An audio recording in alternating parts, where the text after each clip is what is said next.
यहाँ पर मैं हूं आपके साथ साधना मत्रा। मैं हूं आपके साथ अलका सिंह।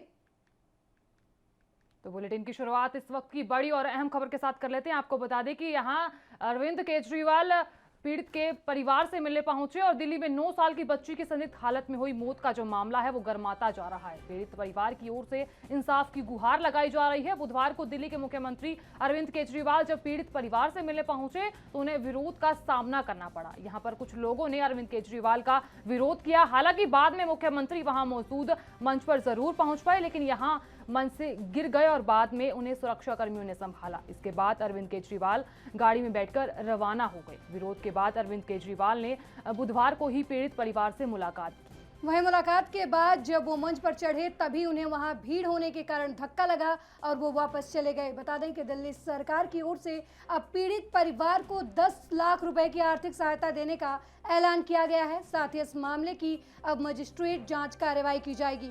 अरविंद केजरीवाल ने कहा कि सरकार की ओर से बड़े वकीलों को लगाया जाएगा ताकि दोषियों को कड़ी सजा मिल सके। मुख्यमंत्री अरविंद केजरीवाल ने कहा कि केंद्र सरकार दिल्ली में कानून व्यवस्था दुरुस्त करने के लिए कड़े कदम उठाए, हम पूरा सहयोग करेंगे।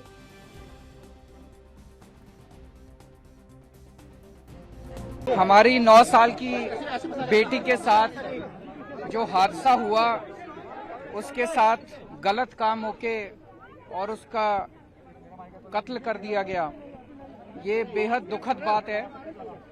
मैं अभी आया था, परिवार के उसके दोनों माता पिता से मिला। दिल्ली सरकार इस मामले में एक तो परिवार उसकी अपनी बच्ची तो वापस नहीं आ सकती और जो परिवार के साथ अन्याय हुआ है वो बेहद दुखद है, उसकी भरपाई पूरी नहीं की जा सकती। लेकिन दिल्ली सरकार परिवार को 10 लाख रुपए का मुआवजा देगी। इसमें हम मैजिस्ट्रियल इंक्वायरी ऑर्डर करेंगे और इस केस में दिल्ली सरकार सबसे बड़े से बड़ा वकील कोर्ट में लगाएगी ताकि दोषियों को कड़ी से कड़ी, सख्त से सख्त सजा दिलवाई जा सके।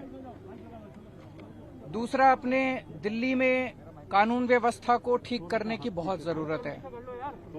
कानून व्यवस्था में दुरुस्ती लाने की बहुत ज्यादा जरूरत है।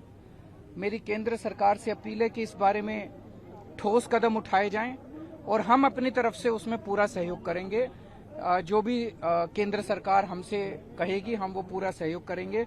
लेकिन दिल्ली में, दिल्ली देश की राजधानी है, वहां अगर इस तरह की घटनाएं घटती हैं तो ये अच्छा मैसेज नहीं जाता। लोग असुरक्षित भी महसूस करते हैं और पूरी दुनिया के अंदर भी ये मैसेज अच्छा नहीं जाता कि दिल्ली देश के, भारत की राजधानी। और दिल्ली कैंट के नांगल गांव में सामूहिक दुष्कर्म के बाद 9 साल की बच्ची की हत्या के मामले ने अब तूल पकड़ लिया है। कांग्रेस नेता राहुल गांधी के पीड़ित परिवार से मिलने पर बीजेपी ने कांग्रेस पर बड़ा हमला बोला। बीजेपी के प्रवक्ता संबित पात्रा ने कहा कि रेप पर राजनीति करना गलत है। उन्होंने कहा कि कांग्रेस लगातार रेप पर राजनीति कर रही है। राजस्थान, पंजाब, छत्तीसगढ़ में जब किसी बच्ची के साथ रेप होता है तो राहुल गांधी चुप क्यों रहते हैं? उस समय वो पीड़ित परिवार के लिए न्याय की बात क्यों नहीं करते हैं? बीजेपी प्रवक्ता ने कहा कि राहुल गांधी ने जिस तरीके से इस मामले पर आज सुबह ट्वीट किया वो बेहद गैर जिम्मेदाराना है। राहुल गांधी ने अपने ट्वीट में पीड़ित परिवार की फोटो लगाई जो पोस्को एक्ट का उल्लंघन है। राहुल गांधी के इस ट्वीट से पीड़ित परिवार का चेहरा सबके सामने उजागर कर दिया। इस दौरान संबित पात्रा ने पोस्को एक्ट के बारे में बताते हुए कहा कि इस एक्ट में साफ साफ लिखा है कि पीड़ित और पीड़ित के परिजन से जुड़ी कोई भी जानकारी शेयर नहीं की जाएगी। यहाँ तक कि उसका पता, उसका नाम कुछ भी नहीं बताया जा सकता। स्कूल के बारे में भी जानकारी नहीं दी जा सकती। उन्होंने कहा कि जब होशियारपुर में कुछ होता है तो राहुल गांधी, सोनिया गांधी और प्रियंका गांधी वाड्रा पीड़ित परिवार से मिलने क्यों नहीं जाते?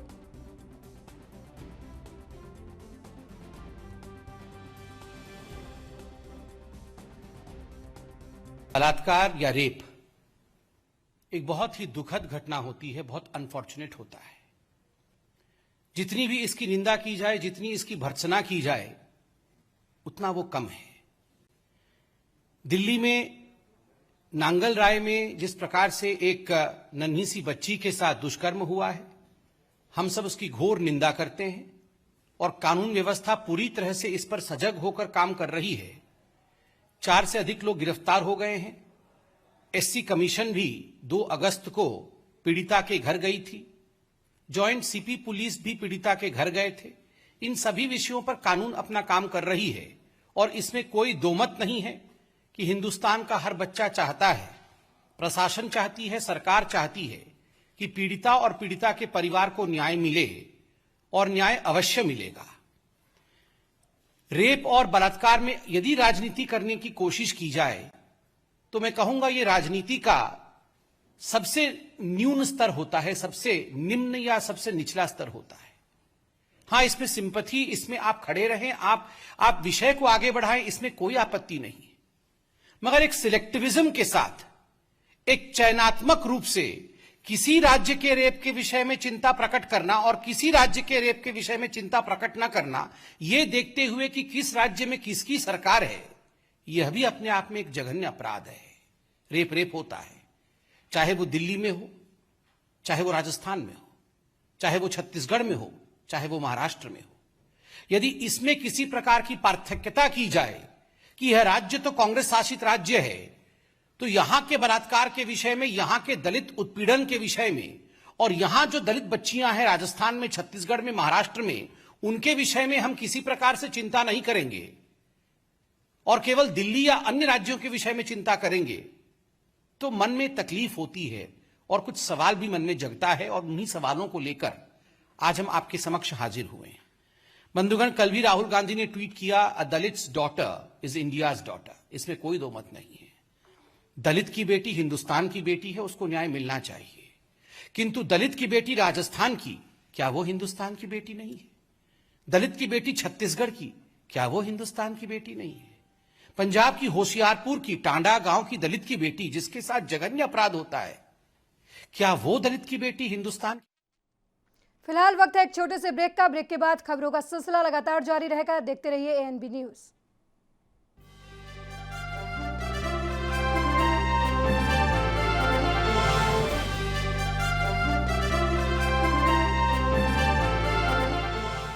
ब्रेक के बाद खबरों में आगे बढ़ते हुए महाराष्ट्र सरकार में मंत्री नवाब मलिक ने किसानों को लेकर कहा कि किसान अपनी मांगों को लेकर डटे हुए हैं। उन्होंने संसद को लेकर भी बयान दिया। आइए सुनवाते हैं। देश में अधिकांश किसान रहता है। किसान की तरह रहना, किसान की तरह बिहेव करना, ये स्वाभिमान की बात है। अगर उनको लगता है किसान का बिहेवियर ये गलत है, तो हमें लगता है कि मंत्री महोदय और भारतीय जनता पार्टी किसानों का अपमान कर रही है और किसान इस अपमान का बदला जरूर लेगा। एक व्यवस्था है, राष्ट्रपति, राज्यपाल, ये संवैधानिक पद हैं। उन पदों पे बैठे हुए लोगों के अधिकार सुनिश्चित किए गए हैं और चुनी हुई सरकारों के अधिकार सुनिश्चित हैं। ऐसे में महाराष्ट्र में जिस तरह से चीजें आगे हो रही थी, सरकार ने आपत्ति जताई, राज्यपाल महोदय को अवगत कराया। हमें लगता है कि प्रशासकीय अधिकारियों के साथ रिव्यू करना, ये राज्य सरकार के अधिकारों का। जेडीयू प्रवक्ता राजीव रंजन ने कई मुद्दों को लेकर अपनी प्रतिक्रिया दी है। उन्होंने कहा कि लालू यादव अब मोह में फंस गए हैं। उन्होंने चिराग पासवान को लेकर भी बयान दिया। आइए दिखाते हैं क्या कुछ कहा उन्होंने। लालू जी 1990 के लालू जी नहीं है। कहीं ना कहीं पुत्र मोह और भ्रष्टाचार, ये दो ऐसे बड़ी वजह हैं जिनकी वजह से बिहार की राजनीति में अब लालू जी का पहले जैसा कोई प्रभाव नहीं रहा।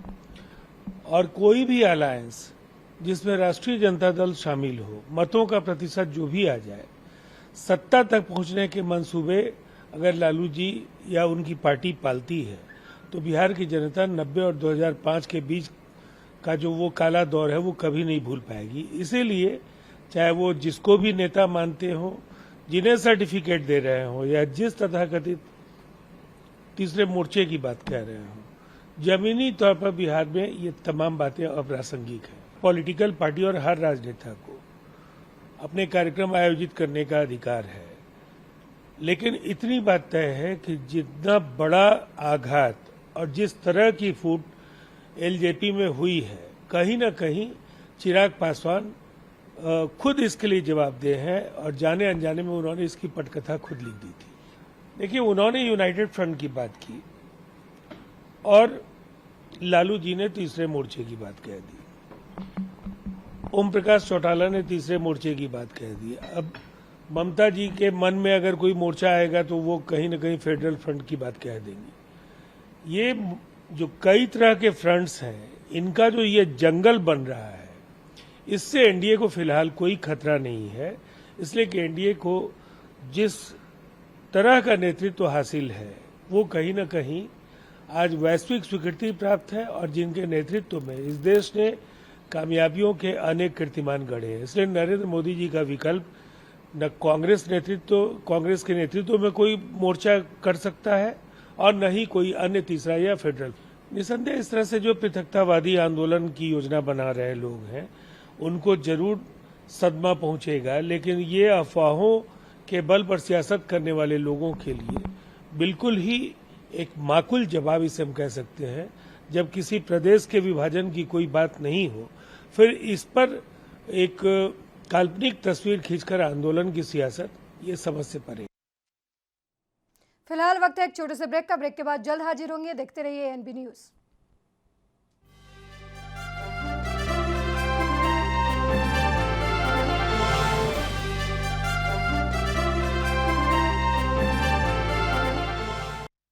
ब्रेक के बाद आपका स्वागत है। चलिए खबरों में आगे बढ़ते हैं। बीजेपी नेता दिलीप घोष ने विपक्ष पर पलटवार किया है। उन्होंने कहा कि बंगाल के विकास को लेकर भी बयानबाजी की और बंगाल में केंद्र सरकार यहां जितना विकास कर सकती है कर रही है। और आगे क्या कुछ कहा, आइए दिखाते हैं। विकास के काम की मोदी जी के नेतृत्व में उसको पॉलिटिकली रोक नहीं पाएंगे, इसीलिए इस प्रकार नॉन पॉलिटिकली हंगामा करके गुंडागर्दी करके पार्लियामेंट को बंद कर रहे हैं। इसमें लगभग 150 करोड़ रुपया का नुकसान हो चुका है देश का। इसमें किसको फायदा हुआ है? पॉलिटिकल माइलेज लेने के लिए खाली हंगामा किया जा रहा है, जिससे किसी को फायदा नहीं हो रहा है। संसद को चलने दिया जाए, सारे विषयों में उठाया जाए, सरकार तैयार है चर्चा करने के लिए, लेकिन विपक्ष बिना चर्चा के जबरदस्ती बंद करने के प्रयास कर रही है। विकास और वहाँ की लोगों की समस्या को समाधान के लिए केंद्र सरकार के द्वारा जितना संभव है उस दिशा में काम कर रहे हैं। सारे सांसद को लेकर एक एक मंत्री से मिल रहे हैं, कैबिनेट मिनिस्टर से। तो उसी प्रकार आज माननीय शिक्षा मंत्री धर्मेंद्र प्रधान जी और स्वास्थ्य मंत्री मनसुख भाई मांडविया जी से मिले और वहाँ के बारे में चर्चा किए। विशेष करके आदिवासी शिक्षा के लिए अलची की भाषा की शिक्षक और उसकी व्यवस्था की कमी है, उसके बारे में उनका दृष्टि आकर्षण किया। और वैक्सीन डिस्ट्रीब्यूशन को लेकर बंगाल में जिस प्रकार कालाबाजारी और अव्यवस्था हो रहा है और इसके बारे में माननीय मंत्री जी का ध्यान आकर्षित किया और केंद्र की सहायता से, हस्तक्षेप से बंगाल में वैक्सीन लगाया जाए, इसकी व्यवस्था करने के लिए हमने उनको आवेदन। वहीं केंद्रीय संसदीय कार्य मंत्री प्रहलाद जोशी ने कहा कि बीजेपी के वरिष्ठ नेता विपक्षी दल के नेताओं से फोन पर बात कर रहे हैं। मैं पीयूष गोयल के साथ पिछले हफ्ते उनसे मिलने भी गया था, पर वो बात करने के लिए तैयार नहीं है। सोते हुए इंसान को जगा सकते हैं, लेकिन जो भटक कर रह गया हो उनको नहीं। आइए दिखाते हैं क्या कुछ कहा।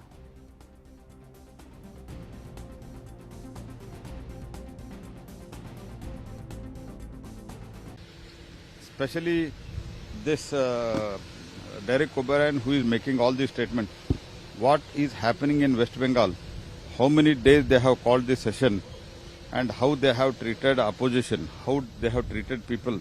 Let him understand. Then let him preach the democracy. Sir, did you have an interaction with opposition? They have parliament outside. Our senior leaders are talking to them over telephone. I had been last week itself. I had been to their chamber, myself and Piyush Goyal ji. And they have decided not to get convinced. जो सो रहा है उनको जगा सकते हैं, जो सोने का ना। और यूपी के बुलंदशहर की बात कर रहे थे, जहां गार्ड को बंधक बनाकर निजी स्कूल में लूट की वारदात को अंजाम देने वाले अपराधियों का पुलिस ने खुलासा किया है। बता दें कि आरोपियों ने ककोड़ कोतवाली क्षेत्र में एक के बाद एक 2 लूट की वारदातों को अंजाम दिया है, जिस पर पुलिस ने कार्रवाई करते हुए 3 आरोपियों को मुठभेड़ के बाद गिरफ्तार कर लिया। साथ ही पुलिस ने आरोपियों से लाखों का माल और देसी तमंचा भी बरामद किया है।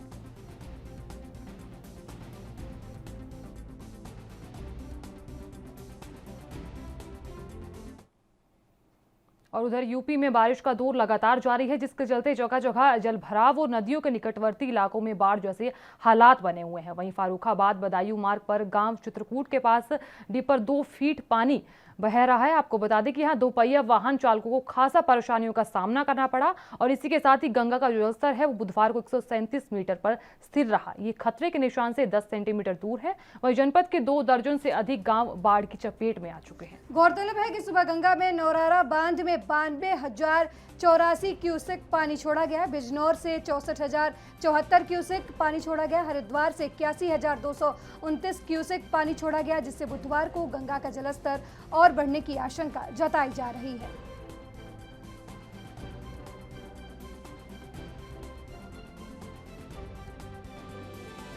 कौन से गांव में रहती हो? धर्मपुर कटरी।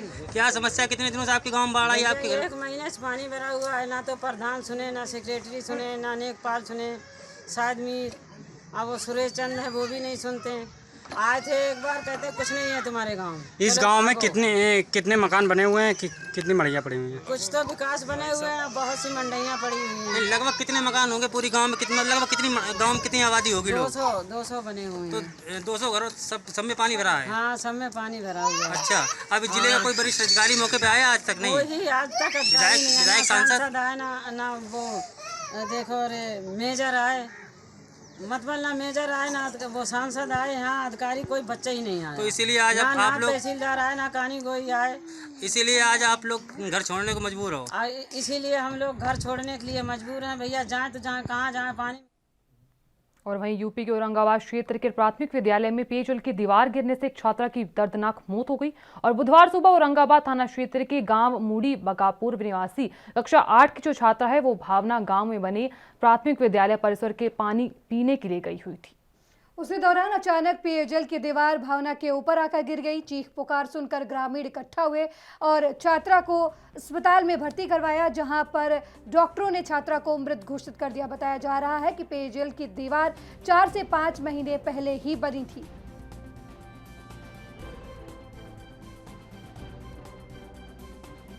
कौन से गांव में रहती हो? धर्मपुर कटरी। क्या समस्या, कितने दिनों से आपके गांव में बाढ़ आई? आपके घर 1 महीने से पानी भरा हुआ है। ना तो और अब खबर चित्रकूट की है, जहां खेत में खेल रहे बच्चे अचानक गड्ढे में गिर गए और डूबने की वजह से दोनों बच्चों की मौत हो गई। और ये पूरी घटना एमपी चित्रकूट के हनुमान द्वार के पास की है, जहां खनन माफियाओं ने खेत से मिट्टी निकालने के लिए गहरा गड्ढा खोद दिया था। आपको बता दें कि बारिश की वजह से उन गड्ढों में पानी भर गया था, जिसमें खेलते वक्त 2 मासूम जा गिरे और डूबने की वजह से बच्चों की मौत हो गई। वहीं इस घटना से आक्रोशित परिजनों ने यूपी-एमपी बॉर्डर पर जाम लगा दिया।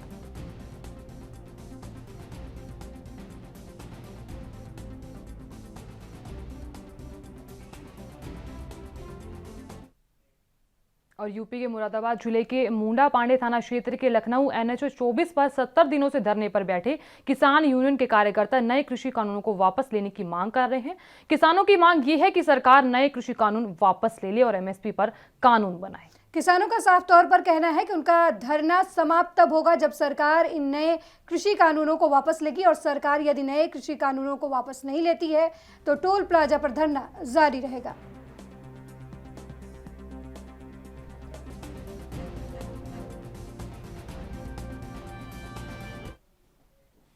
और वहीं दूसरी ओर राज्यसभा सांसद दीपेंद्र हुड्डा ने कृषि कानूनों के समर्थन में यहां धरना प्रदर्शन किया और इसी के साथ ही कृषि मंत्री पर निशाना साधा है। इस दौरान उन्होंने कहा कि चाय पीने के लिए नहीं, चर्चा के लिए बेशक किसानों को आमंत्रण दे। इसी के साथ आगे क्या कुछ कहा, आइए दिखाते हैं। देखिए, कृषि मंत्री जी का प्रस्ताव ये आता है कि हम किसानों से बातचीत तो करेंगे मगर उनकी बात नहीं मानेंगे। अब बात नहीं मानेंगे और बातचीत करेंगे तो यानी कि उनको केवल चाय कप पिलाने का निमंत्रण है। किसान केवल सूखी चाय पीने में किसान की रुचि नहीं है। आप खुले मन से अगर अपने बातचीत के द्वार खोलेंगे बिना शर्त के, पहले वो आप रख देते हो कि 3 कानून वापस नहीं होंगे, किसानों की बात नहीं मानेंगे, फिर बात करेंगे, कोई अर्थ नहीं।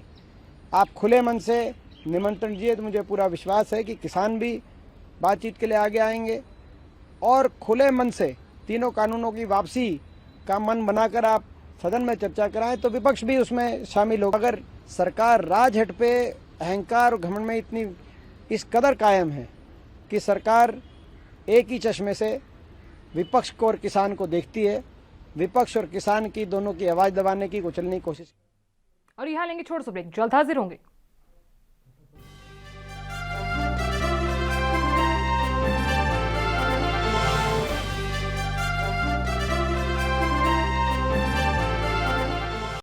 ब्रेक के बाद एक बार फिर आपका स्वागत है।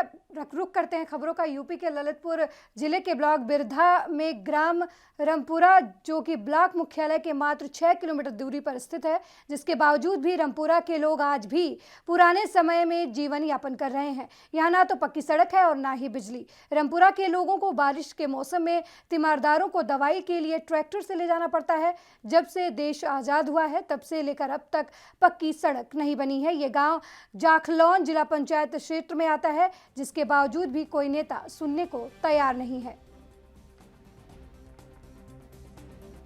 रोडों का जाल बिछा दिया गया है। जो रोड गड्ढा मुक्त नहीं है, सब गड्ढा मुक्त हो गए हैं। जो बकाया गली या कोई जगह बकाया है तो वो भी पूर्ण की जाएगी। आप परेशान मत होइए, उस रोड को भी कोई कमी होगी तो उसको पूर्ति।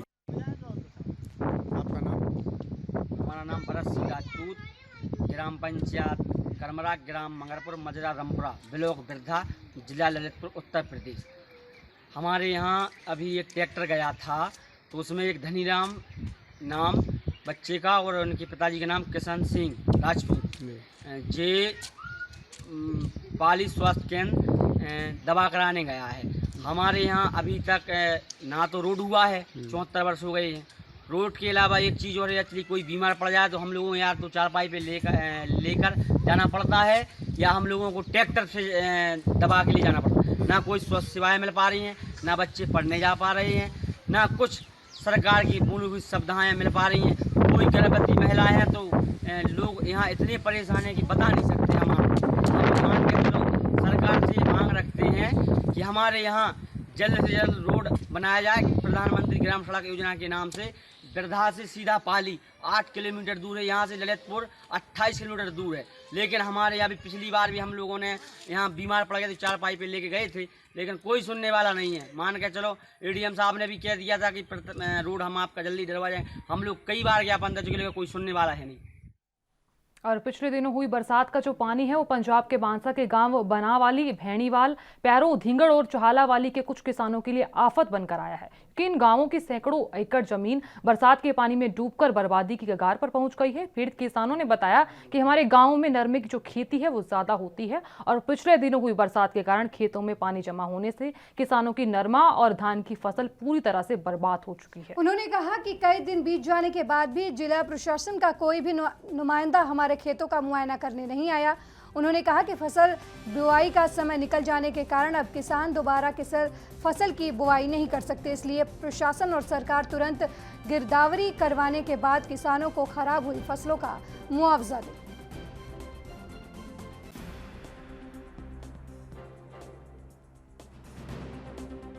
नुकसान तो बारिश बहुत ज़्यादा पई है साडे पिंड, 5 दिन हो गए ने बारिश हुई नजायज़ बाद वो पानी की निकासी हुई नहीं गी।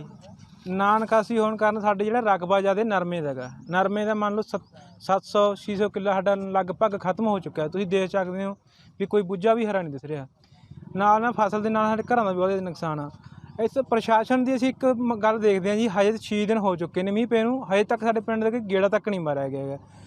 ਜਦੋਂ कि ਆਪਾਂ 70 साल हो गए इन्होंने चपलूसियां करदिਆਂ ਨੂੰ ਵੋਟਾਂ ਪਾਉਂਦਿਆਂ ਨੂੰ, पर हजे तक इन्होंने साडे पिंड ਵੱਲ ध्यान नहीं दिता।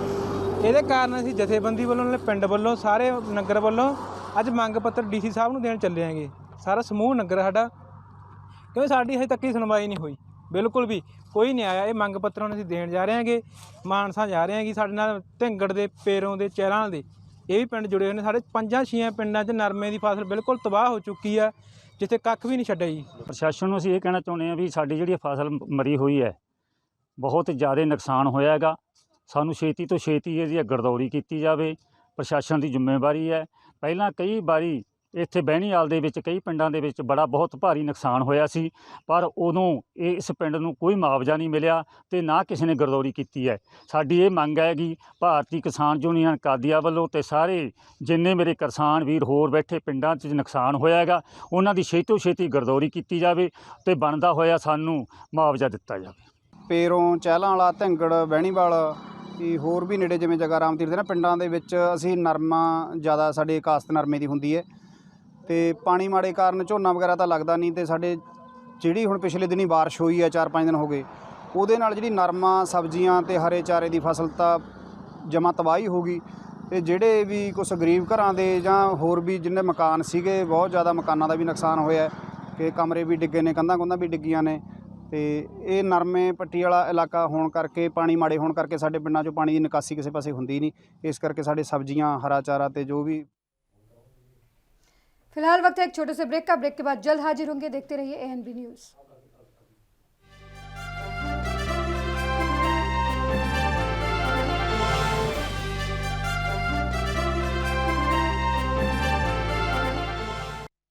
ब्रेक के बाद खबरों में आगे बढ़ते हुए बात यूपी के देवरिया के कर लेते हैं, जहां सलमपुर में मेगा कोविड वैक्सीनेशन टीकाकरण कार्यक्रम में वैक्सीन लगवाने को लेकर अनेकों महिलाओं ने जमकर नूरा कुश्ती की। वहीं भागलपुर ब्लॉक में भी महिलाओं की भीड़ घंटों विवाद करती रही, जो 2 जगहों पर महिलाओं के विवाद में मेगा वैक्सीनेशन व्यवस्था की पोल खोलकर रख दी। हैरत की बात यह है कि कोविड वैक्सीनेशन में पुलिस विभाग द्वारा महिला और पुलिस टीम लगाई जाती है, तो यहाँ पर तैनात पुलिसकर्मी कहाँ थे? काहे इतना परेशान है? परेशान नहीं बनी। जब मान लीजिए हमनी के 8 बजे से लाइन लगौले बन जा, उधर से बगल से बोला करके सुई लगावत लो। हमनी के बताओ बच्चा बना से हमनी के पैसा काम धंधा नहीं के कहाँ चल जाई? हाँ, सब बोला बगल से सुई लगवाता लो, हमनी के कहाँ चल जाई? आप लोग ऑब्जेक्शन नहीं किए थे थोड़ा सा भी? अब कहता लो सुई नहीं के हमनी के। पंजाब के श्री मुक्तसर साहिब में शिरोमणि अकाली दल हलका गिदड़बाहा के मुख्य सेवक सरदार हरदीप सिंह डिम्पी ढिल्लों ने ट्रक यूनियन गिदड़बाहा का दौरा किया और यहां ट्रक ऑपरेटरों को इसका शिकायतों को सुनी गई और उनकी शिकायतों का हल करने का उन्हें आश्वासन भी दिया गया। वहीं पंजाब में शिरोमणि अकाली दल और बहुजन समाजवादी पार्टी सरकार के आगमन के साथ सुखबीर सिंह बादल ने पंजाब में सभी ट्रक यूनियनों को पुनर्जीवित करने की घोषणा की। गिदड़बाहा ट्रक यूनियन संचालकों के नेतृत्व में पहले गिदड़बाहा यूनियन को बहाल किया जाएगा, ताकि आर्थिक तंगी का सामना कर रहे ट्रक ऑपरेटर अपने परिवार का ठीक से समर्थन कर सके और ऊपर उठ सके।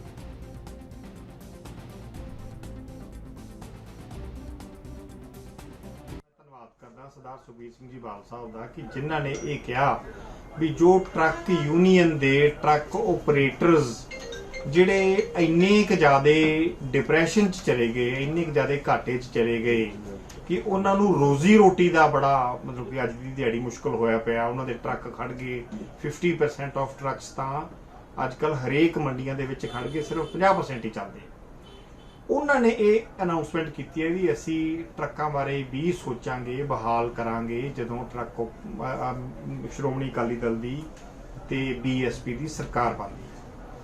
ਤੇ ਮੈਂ ਇਸ ਯੂਨੀਅਨ ਦੇ ਨਾਲ ਜ਼ਿਆਦਾ ਅਟੈਚ ਹੋਣ ਕਰਕੇ ਗਿੱਦੜਬਾਹਾ ਸਾਡਾ ਤਾਂ ਬਹੁਤ ਜ਼ਿਆਦਾ ਪਿਆਰਾ, ਕਿਉਂਕਿ ਇੱਕ ਤਾਂ ਵੈਸੇ ਹੀ ਮੇਰੇ ਗੁਆਂਢ 'ਚ ਯੂਨੀਅਨ ਆ ਤੇ ਕੁਛ ਮੈਥੋਂ ਛੋਟਾ ਸਨੀ ਢਿੱਲੋਂ ਇੱਥੋਂ ਦਾ ਪ੍ਰਧਾਨ ਵੀ ਰਿਹਾ ਤੇ ਐਜ਼ ਟਰਾਂਸਪੋਰਟਰ ਹੋਣ ਦੇ ਨਾਤੇ ਸਾਨੂੰ ਇੱਥੋਂ ਦੀ ਨੌਲੇਜ ਵੀ ਜ਼ਿਆਦਾ ਆ ਥੋੜੀ ਜਿਹੀ ਟਰਾਂਸਪੋਰਟ ਡਿਪਾਰਟਮੈਂਟ ਦੀ। ਤੇ ਮੈਨੂੰ ਇਹਨਾਂ ਦੇ ਦੁੱਖ ਦਰਦ, ਰੇਟ, ਉਦੋਂ ਬਾਅਦ ਡੀਜ਼ਲ ਦੇ ਰੇਟ ਜਿਹੜੇ ਬਹੁਤ ਜ਼ਿਆਦਾ ਸਰਕਾਰ ਨੇ ਵਧਾਤੇ, ਇਹ ਸਾਰੀਆਂ ਗੱਲਾਂ ਤੋਂ ਮੈਂ ਬੜੀ ਅੱਛੀ ਤਰ੍ਹਾਂ ਵਾਕਿਫ ਹਾਂ ਤੇ ਇਸ ਕਰਕੇ ਮੈਂ गारंटी ਲਈ है कि सब तो पहला यूनियन असी गिद्धलवा दे विच कै। और उधर पंजाब के रोपड़ की बात करें तो यहाँ कीरतपुर साहिब थाना प्रमुख सन्नी खन्ना ने आज़ादी दिवस के संबंध में सुरक्षा व्यवस्था के मद्देनजर अपने वरिष्ठ अधिकारियों के साथ यहाँ सार्वजनिक स्थलों का निरीक्षण किया। निरीक्षण के दौरान डीएसपी पीयूष चावला भी उनके साथ मौजूद रहे। इस दौरान उन्होंने कहा कि स्वतंत्रता दिवस के सुरक्षा इंतजामों को देखते हुए डॉग स्क्वाड और बम डिस्पोजल स्क्वाड सहित पुलिस बल की मदद से आज सार्वजनिक स्थलों की जांच की जाएगी। इस दौरान डीएसपी ने कहा कि वे उन स्थलों पर अज्ञात और संदिग्ध व्यक्तियों पर कड़ी नजर रख रहे हैं जहां लोग इकट्ठा होते हैं। उन्होंने आम जनता से भी रिपोर्ट करने की अपील की है। ਉਹਦੇ ਸੰਬੰਧ 'ਚ ਅਸੀਂ ਜਿਹੜੀ ਸਾਰੇ ਵਾਈਟਲ ਜਿਹੜੇ ਸਟੇਸ਼ਨਸ ਹੈਗੇ ਆ, ਜਿਹੜੇ ਬੱਸ ਸਟੈਂਡਸ ਹੈਗੇ ਆ ਜਾਂ ਜਿਹੜੇ ਸਰਕਾਰੀ ਬਿਲਡਿੰਗਾਂ ਹੈਗੀਆਂ ਉਹਨਾਂ ਨੂੰ ਅਸੀਂ ਚੈੱਕ ਕਰਵਾ ਰਹੇ ਹਾਂ ਤਾਂ ਜੋ ਕੋਈ ਇਦਾਂ ਦੀ ਕੋਈ ਘਟਨਾ ਨਾ ਵਾਪਰੇ। ਕਿਸ ਤਰੀਕੇ ਦੇ ਨਾਲ ਸਰ ਜਿਹੜੀ ਨਿਗਰਾਨੀ ਰੱਖੀ ਜਾ ਰਹੀ ਹੈ ਜੀ? ਸਾਡੇ ਕੋਲ ਐਂਟੀ ਸੈਬੋਟੇਜ ਟੀਮਸ ਹੈਗੀਆਂ, ਸਾਡੇ ਕੋਲ ਸਿਵਲ ਦੇ ਵਿੱਚ ਵੀ ਮੁਲਾਜ਼ਮ ਹੈਗੇ ਆ, ਸਾਡੇ ਕੋਲ ਜੋ ਪ੍ਰੀਵੈਂਟਿਵ ਵਾਸਤੇ ਜੋ ਸਾਡੀ ਫੋਰਸ ਹੈ ਉਹ। यूपी के बहराइच की पूर्व सांसद सावित्रीबाई फूले बहराइच के थाना जलवा क्षेत्र के कन्नेढी गांव के वर्तमान एससी प्रधान की हत्या के मामले में कार्रवाई न होने के कारण नाराज परिजनों के साथ कलेक्ट्रेट परिसर के बाहर धरना स्थल पर अनिश्चितकालीन धरना देने के लिए बैठ गई। उनका ये कहना है कि प्रधान की हत्या के मामले में अभी तक कोई भी निष्पक्ष जांच या कार्रवाई नहीं हुई है और जिससे पीड़ित परिवार 29 तारीख से धरने पर बैठ गए हैं, लेकिन अभी तक कोई कार्रवाई नहीं की गई है, बल्कि पुलिस प्रशासन द्वारा परिजनों पर ही दबाव बनाया जा रहा है। वहीं उनका कहना है कि हत्यारों को कहीं न कहीं भारतीय जनता पार्टी का संरक्षण प्राप्त है। साथ ही उन्होंने कहा कि जब से भारतीय जनता पार्टी और आरएसएस की सरकार आई है तब से लगातार दलितों का शोषण हो रहा है और वो दर बदर भटक रहे हैं। उनका कहना है कि तत्काल हत्यारों की गिरफ्तारी की जाए, नहीं तो ये धरना अनिश्चितकालीन तक जारी रहेगा।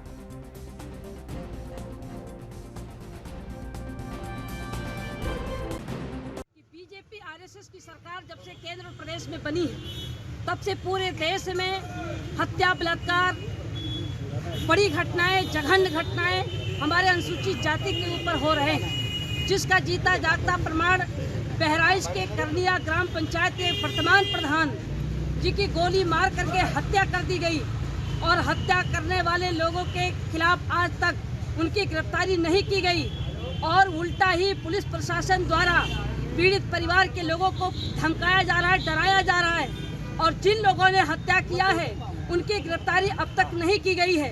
ये बहराइच की कोई एक ही घटना नहीं है। बहराइच के ही प्रयागपुर में ग्राम प्रधान के चुनाव में सामान्य सीट पर चुनाव लड़ने से धर्मेंद्र चौधरी की हत्या कर दी गई, उसमें भी अभी निष्पक्ष जांच नहीं कराया गया। बखरपुर में 2 लड़कियों के साथ में रेप हुआ है, अभी तक उनके खिलाफ कोई कार्रवाई नहीं की गई है। साथियों, ये जघन्य अपराध हो रहे हैं और जनपद बहराइच में जिन लोगों ने अपराध किया है उनका संरक्षण कहीं न कहीं भाजपा की सरकार में बैठे हुए लोग कर रहे हैं, जिसके कारण दबाव में आकर के पुलिस प्रशासन उनकी हत्यारों की गिरफ्तारी नहीं की जा रही है। इस बुलेटिन में हमारे साथ फिलहाल इतना ही। देश दुनिया की तमाम खबरों के लिए देखते रहिए एएनबी न्यूज़। नमस्कार।